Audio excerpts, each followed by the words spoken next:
At ngayon pa ba ako hihinto? Kung noon nga, isang araw, dalawang araw, 20 lang ang nanonood sa akin. Hindi ko nga alam kung kami-kami lang din yung nanonood.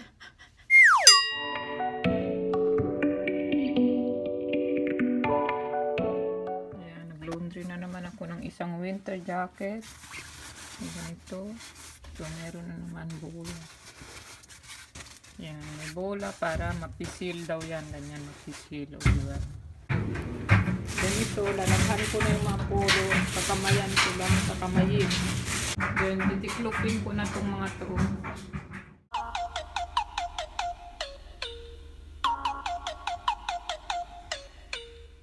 Ayan, so ang ulam namin ngayon ay spam. Kasi daw miss na daw ni Ayen ang spam at ni Kuya. Tingnan nyo.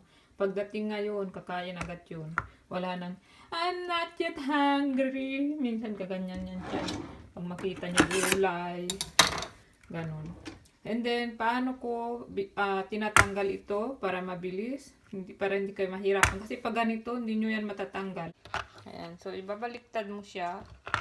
Then, lagyan mo ng butas dito. Ganun lang. Then, ayan. Di ba? Ang bilis, oh. Kasi maraming butas ang nilagay ko, eh. Kaya mas mabilis siyang bumagsak. So, ganun lang. And then, ikakat natin ito. Ang ginagawa ko, maninipis. Para medyo may crunchy konti yung, yung biyenan ko, kinakat niya ito makakapal. And then, nung na-try niya itong ganitong style ko na manipis, sabi niya, ay, mas masarap pala na malutong-lutong. Dito to, magti $3 ito. Sa atin, di ba, mga 80, 90 ito. Mas mura pa dyan. Kaya, imbes na magpa-package ka ng ganito, dyan ka na lang bumili. Mas mura dyan sa atin ito. 80 to 90, kung hindi ako nagkakamali. So, nandito na yung polo. Hindi ko siya piniga. Kaya kung mapapansin nyo, tumutulo yung tubig. Kasi kung pipigain ko, parang lalo siyang makukusot. Kaya dito ko siya dinala para dito na lang maano yung water. Ayan. So, nagpiprito na ako ng aking spam. Hindi ako naglalagay ng oil pagka nagpiprito ako ng spam. Kasi may lumalabas na konting oil yan. Kaya hindi mo nalagyan ng oil.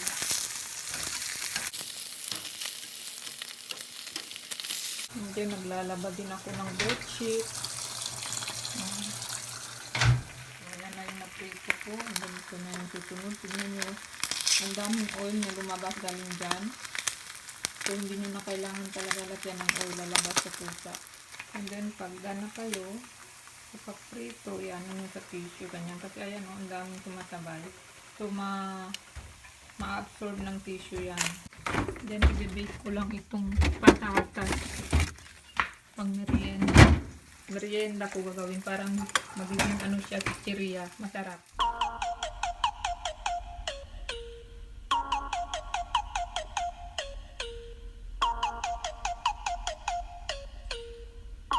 Maglagay tayo ng olive oil. And then salt, garlic powder, and pepper. Itong spices.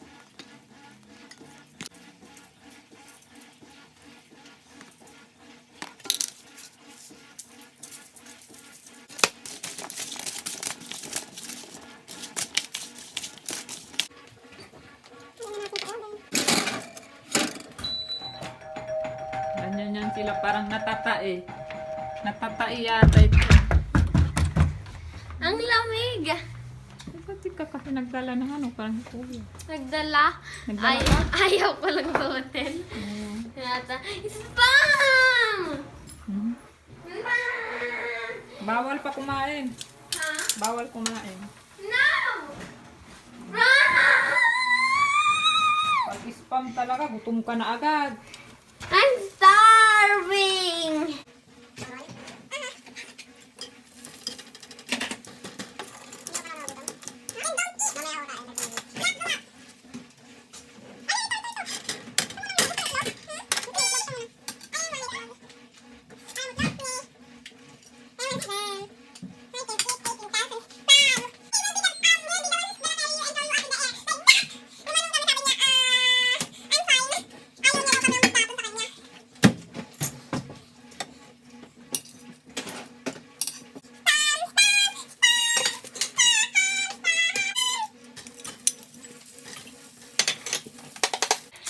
Masarap to guys. Tapos ano, lagyan nyo talaga ng garlic powder.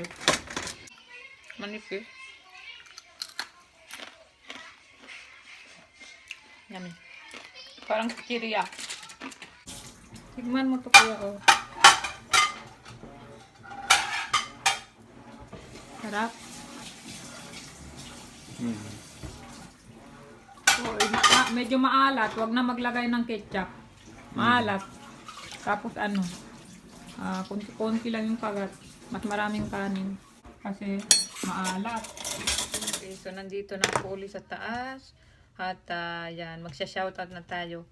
Unang-una, isa-shoutout ko lang si Al Chris. Hi Al! Thank you for watching. And pinapa-shoutout niya ang kanyang ate, Dorothy, bagong subscriber daw. Hi Dorothy! Thank you for subscribing. And then next, nagpapa-shoutout si Alexabel Sanchez. Hi Alexa! Thank you for watching. And then nagpapa-shoutout din si Ate Esther Dreyer. Hi Ate! Thank you for watching. And then pinapa-shoutout niya ang kanyang mga apo na sina Cindy, Chiki, and Alain. Hello! And then nagpapa-shoutout din si Margaret Tipon Macpook. Hi Mar! Pinapa-shoutout din niya ang kanyang pamangkin na si Nathan Dominic Aquitania at ang kanyang baby girl na si Ibian. Happy birthday, Ate Eileen Katubig. Happy birthday. Happy birthday, Sis Eileen. Belated. And then, nagpapa-shoutout din si Sis Rem Anire. Hi, Sis Rem. Thank you for watching. Pinapa-shoutout niya kay Ayen. Ano ba to? Pamangkin ba niya ito? Pinapa-shoutout niya kay Ayen, ang kanyang friend na si... Hi, Ate Jonah Pradia. Parang galit ka ulit. Hi, Ate Jonah Pradia. Jonah, ikaw ba? Okay, and then sa kanyang asawa rin na si Kuya Ariel. Di ba Ariel? Kuya Ariel. Oh, di ba? And then sa kanyang baby na si Baby Kian. Ayan, thank you sis for watching. Magte-thank you lang pala ako kay Sis Eileen at Sis Margaret. Same sila nag-message ngayon sa akin sa Facebook at alam nyo parehas yung kanilang message. Yung sabi nila sana daw tuloy-tuloy pa rin tayong magka-vlog. Sana daw hindi tayo hihinto sa pagbablog. I don't think so na hihinto ako kung wala lang talagang matinding dahilan. Siguro ang not hinto actually, hindi hihinto pero once in a while na lang ang aking pag-upload siguro pagka nagkaroon ako ng work. Kung noon nga, nung nag-umpisa kami, hindi ako huminto. Ngayon pa kaya, ganito ang mga natatanggap mong mga comment. Very overwhelming na parang napapaisip ka tuloy na parang paano ang vlog ko ay stress reliever. Ang nakikita niya pagmumukha ko, pagmumukha ni Ayen. Ano ba yan? Ayun, so nakakatuwa isipin na, alam mo na, pag alam mo pag yung comment ay sinasabi, nakakatanggal ng pagod, stress reliever. Yan ang mga gustong-gusto kong comment yung parang sa simpleng vlog ko, araw-araw na parehas, araw-araw ano bang ginagawa ko, naglalaba, nagluluto. Nakakatulong ako para mawala ang stress kahit paano, siguro kahit 1% man lang sa 100% na stress nila. Diba? Yun, doon ako natutuwa talaga pag anong mga comment or message. At ngayon pa ba ako hihinto? Kung noon nga, isang araw, dalawang araw, 20 lang ang nanonood sa akin. Hindi ko nga alam kung kami-kami lang din yung nanonood. Ngayon pa kaya meron nang nakaka-appreciate sa ating videos, meron nang tuloy-tuloy na nanonood at everyday, no? Everyday tayong pinapanood kaya talagang thank you talaga sa mga silent viewer ko diyan.